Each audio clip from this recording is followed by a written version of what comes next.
Posibleng muling pag-apaw ng Payas Creek sa Mangaldan, Pangasinan, pinangangambahan ng ilang residente.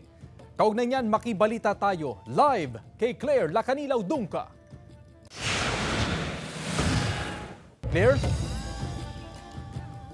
Chris, dahil sa patuloy ang nararanasang pag-ulan, pinangangambahan ng ilang residente ang posibleng pag-apaw ng tubig sa Payas Creek dito nga sa Barangay Anolid, Mangaldan, Pangasinan.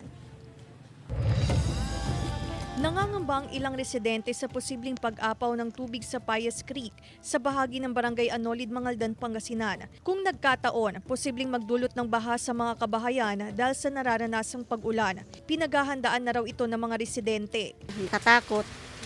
Tapos dapat maghanda ng mga pagkain ng mga bata, tubig, damit, bigla yung pagbaha.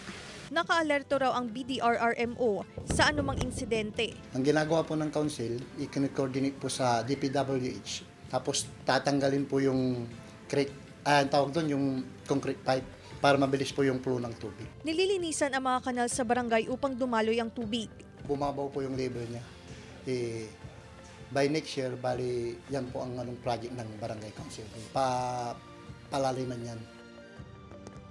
Samantala, Chris, bagamat nasa normal level ang antas ng tubig sa Angalacan River, patuloy naman ang monitoring ng MDRRMO sa posibleng pagtaas ng antas ng tubig sa ilog.